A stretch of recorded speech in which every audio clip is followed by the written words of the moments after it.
Welcome to the lecture number 10 for the subject of Introduction to Information Technology. In this lecture, we are going to convert the decimal number system into binary number system and decimal number system into octal number system and decimal number system to hexadecimal number system. Now, what is a decimal number system? The decimal number system is commonly used in our daily life. We can use the decimal number system to quantify the weight or temperature or price of a mobile phone or the salary we are getting. A decimal number system has a base of 10, so it has a total of 10 digits from 0 to 9. So we have 10 discrete digits 0, 1, 2, 3, 4, 5, 6, 7, 8 and 9. Now what is a binary number system? A binary number system is used by computers and it has 2 as its base. So it has 2 discrete digits that are 0 and 1. Now what is octal number system? Octal number system has a base of 8 and it has 8 discrete digits varying from 0 to 7. Hexadecimal number system has 16 base, so it has 16 digits varying from 0 to 15. The digits from 0 to 9 are written as it is, while the numbers 11, 12, 13, 14 and 15 are represented using alphabets A, B, C, D, E and F respectively. So in this lecture we are going to perform these different conversions from decimal number system to other systems. Now the first conversion is decimal to binary. It is a simple process. We will be using simple division mechanism to convert a decimal number system to a binary number system. However, we are converting the decimal number system into binary system, so we will be dividing decimal number system by 2 repeatedly till we reach the quotient value of 0 or 1. मैं आपको थोड़ा सा idea provide कर देता हूँ कि division work कैसे करती है या डिवीजन में डिफरेंट टर्मिनोलॉजीज़ कौन सी हैं. मैथमेटिक्स में हम डिवीजन को ऐसे इंडिकेट करते हैं.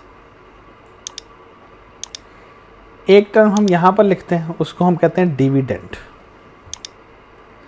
एक टर्म हम यहाँ पर लिखते हैं, उसको हम कहते हैं डिवाइज़र. एक टर्म यहाँ पर होती है जिसे हम लिखते हैं कोशेंट, और एक टर्म यहाँ पर होती है जिसे हम कोई वैल्यू लिख देते हैं, और डिविडेंड में से जब वैल्यू को माइनस करते हैं तो जो हमारे पास रिज़ल्ट आता है उसे हम रिमाइंडर कहते थे. फॉर एग्ज़ाम्पल मेरे पास ये एक डिवीज़न है. मैं यहाँ पर कह देता हूँ कि I am dividing 6 by 2. So we will write 2 divided by 6 divided by 2. 2 3 times is equal to 6 and we get is 0. So यहाँ पर ये 2 जो है ये डिवाइज़र है, ये 3 जो है ये कोशेंट है, 6 जो है वो डिविडेंड है, ये 0 जो है ये रिमाइंडर है, और ये 6 जो है ये वैल्यू. सो इस तरह से बेसिकली हमारी डिवीजन काम करती है.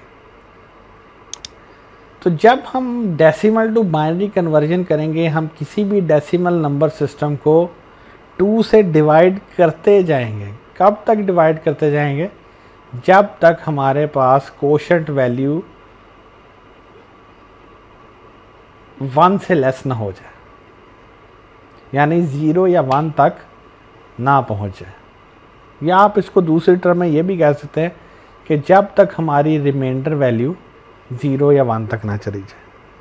हम ये रिमाइंडर्स फाइंड आउट करते रहते हैं, उनको एक साइड पर लिखते रहते हैं, और उसके बाद एंड ऑफ द प्रोसेस पे हम बॉटम टू टॉप उसे रीड करते हैं तो वो बाइनरी नंबर बन जाता है. ये बेसिकली एक सिंपल स्कीम है. हमारे पास एक डेसिमल नंबर,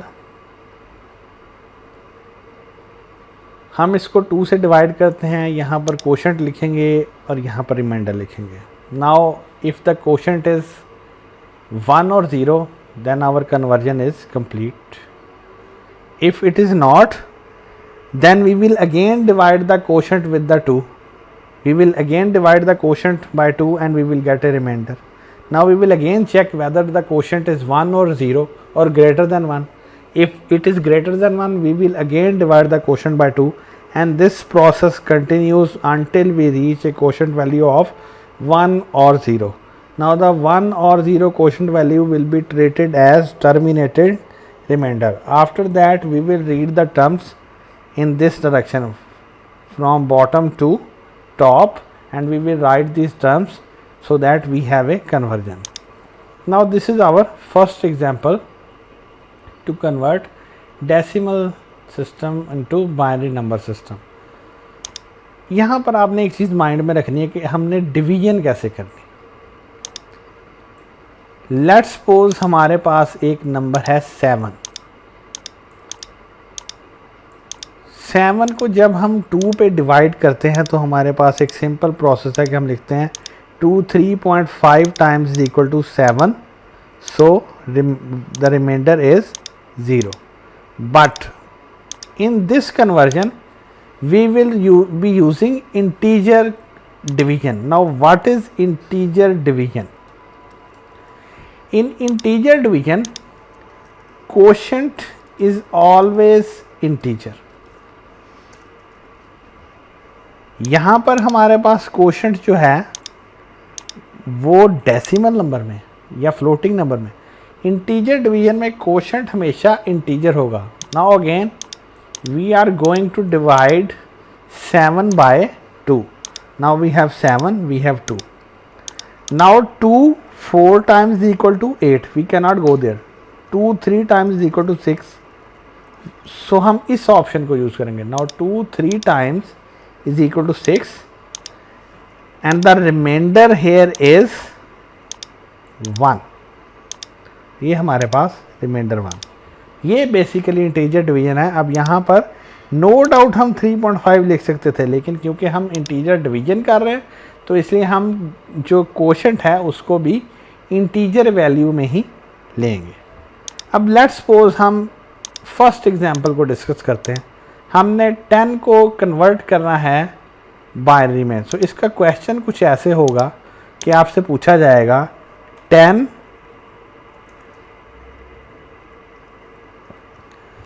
कि 10 अगर हमारे पास हो 10 के सिस्टम में तो 2 के सिस्टम में क्या होगा. तो उसके हम सिंपल क्या करेंगे, ऐसे लाइंस प्लेस कर लेते हैं. सबसे पहले हम यहाँ पर लिख लेते हैं 10. अब 10 को हम डिवाइड करते हैं 2 पे. नाउ 2 5 टाइम्स इज 10, सो 5 इधर आ जाएगा और रिमाइंडर क्या बचेगा 0. अब कोशेंट वैल्यू हमारे पास आ गई 5, तो हमने तब तक डिवाइड करते जाना है जब तक कोशेंट वैल्यू 1 या 0 ना रह जाए. So again we will divide 5 by 2. Now 2 3 times equal to 6, हम इसको नहीं यूज़ करेंगे. 2 2 टाइम्स इक्वल टू 4, हम इस ऑप्शन को यूज़ करेंगे. अब 2 2 टाइम्स इज इक्वल टू 4, यहाँ पर लिखेंगे कोशेंट और रिमाइंडर हमारे पास क्या बचेगा 1. कैसे रिमाइंडर 1 बचेगा, सिंपल डिवीजन से. जैसे यहाँ पर मैंने लिखा 5 divided by 2, 2 2 times is equal to 4 and the remainder is 1. So हमने सिंपली क्या किया कि जो कोशेंट वैल्यू थी उसको हमने यहाँ पर लिख दिया और जो रिमाइंडर वैल्यू थी उसको हमने यहाँ पर लिख दिया. इसी तरह ही हमने यहाँ पर किया फर्स्ट आइट्रेशन में. यहाँ पर भी हमने 10 को डिवाइड किया 2 से. 2 5 times is equal to 10 and the remainder is 0. So हमने सिंपली क्या किया, इस 5 को हमने लिख दिया यहाँ पर और इस 0 को हमने लिख दिया यहाँ पर। अब हम क्या करेंगे, अब हम अगेन 2 को डिवाइड करेंगे 2 पे। Now 2 1 times is 2 and the remainder is 0। अब अगर आप देखें तो हमारे पास कोशेंट वैल्यू आ गई है 1। अब हम इससे फर्दर डिवाइड नहीं करेंगे, अब हम इसको ऐसे रीड आउट करेंगे। अब हमने सिंपल इसको ऐसे रीड आउट करना, तो हमारे पास क्या नंबर बनेगा 1 0 1 0। सो आप कह सकते हैं कि ये 1 0 1 0 इसकी क्या होगी, binary value.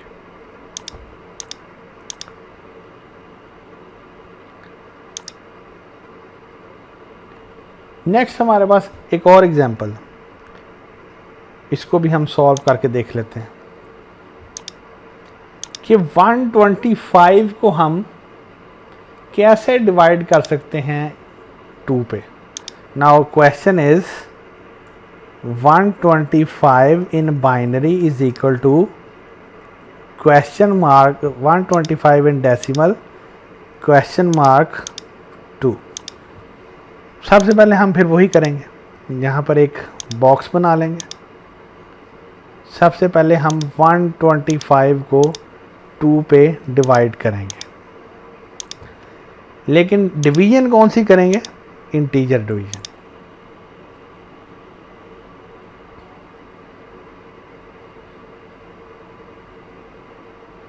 Now 260 times is equal to 120, 261 times is equal to 122 and 262 times is equal to 124. So 124 is close to 125, तो हम इस ऑप्शन पे जाएंगे। हम सिंपली क्या करेंगे, डिवाइड करेंगे। 125 will be the dividend, 2 will be the divisor and 262 times is equal to 124. So the remainder is 1. अब हम सिंपली क्या करेंगे, यहाँ पर लिखेंगे कोशेंट वैल्यू, वो क्या है 62, और यहाँ पर हम लिखेंगे रिमाइंडर वैल्यू जो क्या है 1। अब अगेन 62 जो है वो ना 0 है ना 1 है, तो हम 62 को अगेन 2 पर डिवाइड करेंगे। अब अगेन 2 पर कैसे डिवाइड करेंगे, 230 times is equal to 60, 231 times is equal to 62। So क्या हमारे पास रिजल्ट आएगा, अगेन हम डिवीजन करेंगे।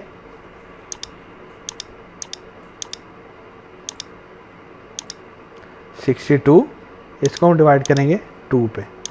231 times is 62 and what is the remainder? Remainder is simply a 0. So we will write 2 here. 231 times is 62 and we will get 0 as a remainder.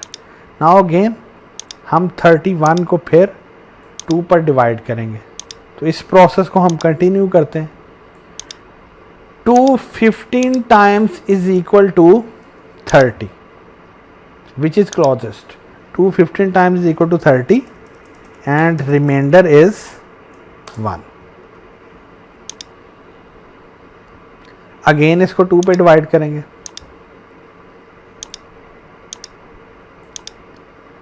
7 times is 14 and the remainder is 1. Again इसको हम divide करेंगे 2।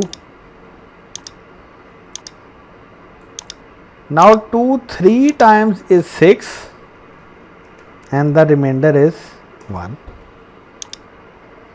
Again इसको 2 पे divide करेंगे।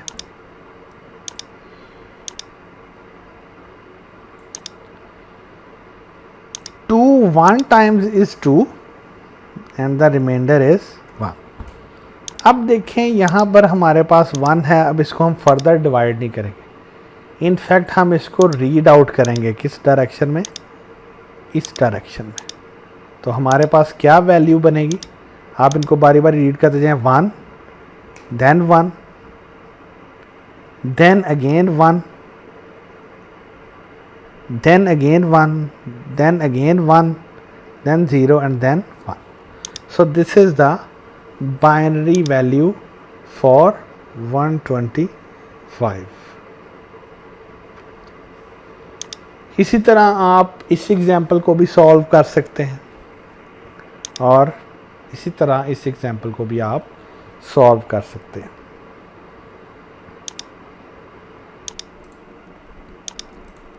Next हमारे पास जो conversion है वो है decimal to octal. Decimal to binary में हमने डेसिमल नंबर को 2 से डिवाइड किया था, but in this conversion we will divide the decimal number by 8 repeatedly till we reach the quotient value of less than 8. उसमें हमने क्या डिस्कस किया था कि we will divide the decimal number by 2 till we reach the quotient value of less than 2. That means 0 or 1. But in this conversion we will divide the decimal number system by 8 till we reach the quotient value of 0 to 7 or less than 8, because there are 8 digits in the octal number system. बाकी process same है, हम वही integer division use करेंगे और reminder को एक side पर लिखते जाएंगे, उसके बाद बॉटम टू टॉप रीड करेंगे तो ऑक्टल वैल्यू आ जाएगी। ये जिस तरह से हमारे पास लेआउट। डेसिमल नंबर को हम 8 पे डिवाइड करेंगे, कोशेंट आएगा, उसका रिमाइंडर लिख देंगे। फिर अगर वो कोशेंट 8 से ज़्यादा है तो उसको फिर 8 पे डिवाइड करेंगे, फिर उससे कोई कोशेंट आएगा, फिर रिमाइंडर लिखेंगे। फिर अगर वो कोशेंट 8 से ज़्यादा है फिर डिवाइड करेंगे, और ये प्रोसेस तब तक कंटिन्यू रहेगा जब तक हमारे पास जो कोशेंट है वो 8 से लेस नहीं आ जाता। जब 8 से लेस आएगा उसको हम बॉटम टू टॉप रीड कर लेंगे। ये हमारे पास एक एग्जाम्पल। अब हम इस एग्जाम्पल को सॉल्व करके देखते हैं कि ये एग्जाम्पल एक्चुअली किस तरह से सॉल्व होगी। 123 in decimal is equal to question mark in octal. Process is same. We will create this layout.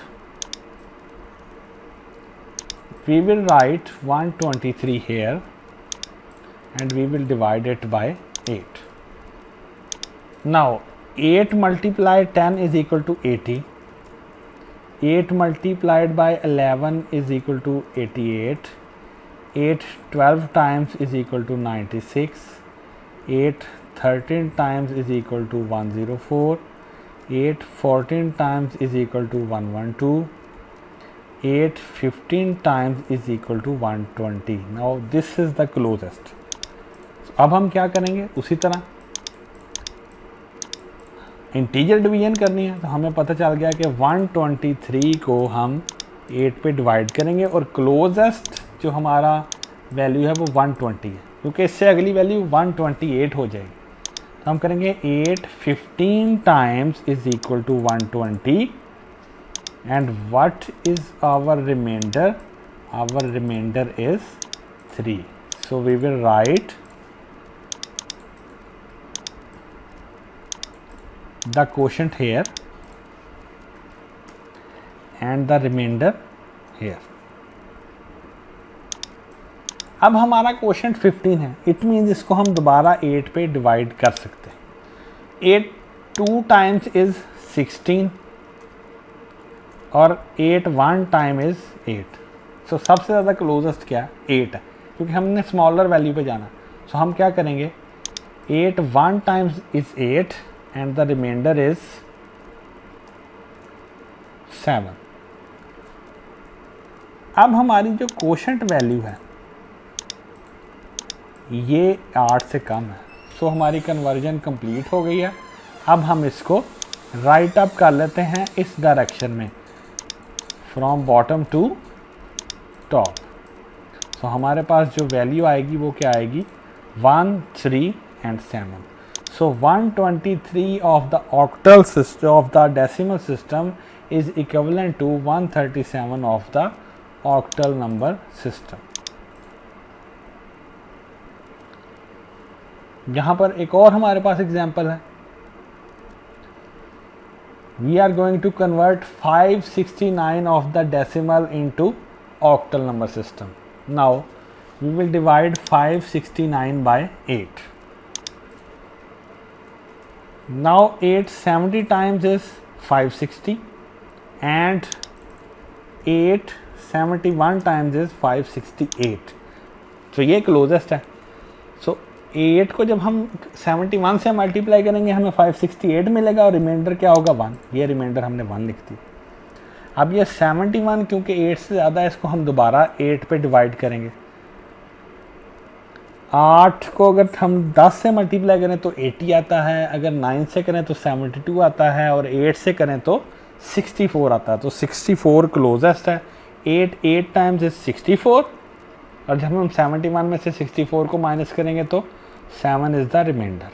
अब दोबारा 8 क्योंकि कोशेंट वैल्यू हमारी 8 से ज़्यादा ही है अभी या 8 के इक्वल है तो हम इसको दोबारा डिवाइड करेंगे. 8 1 times is 8 and the remainder is 0. So यहाँ पर हम इसको ख़त्म कर लेंगे और हम इसको रीड कर लेंगे 1 0 and 7 1. So this is the result. बाकी ये 2 एग्जांपल्स आप सॉल्व कर सकते हैं खुद से. Next we have decimal to hexadecimal conversion. ये भी बिल्कुल ऑक्टल और बाइनरी की तरह ही है, लेकिन इसमें हम क्या करेंगे, सिर्फ अपने जो डेसिमल नंबर है उसे 16 से डिवाइड करते जाएंगे रिपीटेडली. कब तक डिवाइड करेंगे? जब तक हमारी कोशेंट वैल्यू 16 से लेस ना आ जाए, यानी जब तक कोशेंट वैल्यू 0 और 15 के इन बिटवीन आ जाए तब तक हम डिवाइड करते जाएंगे और फिर उसी तरह हम रिमाइंडर को कंकैटिनेट करके हेक्साडेसिमल वैल्यू लिख देंगे. जैसे ये इसकी लेआउट है. We will have a decimal number, we will divide it by 16 repeatedly. We will write the quotient and remainder in this format, and after division we will check if the quotient value is less than 16 or not. If it is less than 16 then our process is completed, and if it is not we will again perform the same process. Now this is the first example. We are going to convert 40 into the hexadecimal system. Let's suppose we have 40. 40 is in decimal system and we are going to convert it into the hexadecimal system. Now this is, और जो हमारी target है उसकी base 16 है. Now अब हम क्या करेंगे, उसी तरह ये एक लेआउट क्रिएट कर लेंगे. हम यहाँ पर राइट अप करेंगे 40 और इसको डिवाइड करना स्टार्ट करेंगे 16 से. Now 16 1 times is 16, 16 2 times is 32 and 16 3 times is 48. हम 48 वाली वैल्यू को स्किप करेंगे, हम सेलेक्ट करेंगे 32 की वैल्यू को क्योंकि ये क्लोजेस्ट है. सो हम इससे इंटीजर डिवीजन परफॉर्म करेंगे. We will write 40 here and we will divide it by 16. 16 2 times is 32 and the remainder is 8. अब हम इसको इस फॉर्मेट में यहाँ राइट अप कर लेंगे. हम लिखेंगे 16 2 times and this is the remainder. अब जो हमारी कोशेंट वैल्यू है ये 16 से लेस है, सो प्रोसेस कंप्लीटेड. अब हम इसको इस डायरेक्शन में रीड कर लेंगे. हम कहेंगे कि 40 of the decimal system is equivalent to 28 of the hexadecimal number system. तो ये हमारे पास इसका रिज़ल्ट आ जाएगा. इसी तरह हम लेट्स सपोज 427 को डिवाइड करते हैं, 427 को कन्वर्ट करते हैं हेक्साडेसिमल में. तो our question is convert 427 of the decimal system into equivalent hexadecimal system. we will have base 10 here and here we have base 16. Now again 1625 times is equal to 400. 1626 times is equal to 460 and 1627 times is equal to 432. Now we will choose the option 416. तो यहाँ पर हम layout draw कर लेंगे. हम simply क्या लिखेंगे, यहाँ पर हमारे पास आ जाएगा 427, यहाँ पर आ जाएगा 16. सो 1626 टाइम्स इज़ 416 और 427 में से अगर हम 16 को माइनस करें तो हमारे पास क्या बचता है. यहाँ पर हम माइनस कर लेते हैं. 427 minus 416 we have 11. so 11 is the remainder. इसको मैं यहाँ पर आपको राइट अप भी कर देता हूँ कि इस तरह से हमारे पास लेआउट बनेगी. हम 427 को डिवाइड करेंगे 16 पर, we will get 26 quotient and here we will have 416 as a value and we will have 11 as the remainder option. अब अगर आप देखें तो ये जो कोशेंट वैल्यू है ये 16 से लेस नहीं है. सो हम अगेन डिवीजन परफॉर्म करेंगे. 16 2 times is 32 and 16 1 times is 16. So we will be using the first option. 16 1 times is 16 and we have remainder 10. Now this is the quotient and it is less than 16, so we will not further go for division. Now we all know that in hexadecimal 10 is equal to A, 11 is equal to B, 12 is equal to C, 13 is equal to D, 14 is equal to E and 15 is equal to F. So we will say that this is equal to A and this value is equal to B. सो हमारा result किस तरह से आएगा, हम इसको read out करेंगे इस format में और इस फॉर्मेट में. तो हमारा रिज़ल्ट आ जाएगा 1AB. So 427 of decimal is equal to 1AB of the hexadecimal number system. तो बाकी ये दो एग्जांपल्स आप इनको सॉल्व करके देख सकते हैं. तो नेक्स्ट लेक्चर में हम फर्दर कुछ कन्वर्जन्स परफॉर्म करेंगे.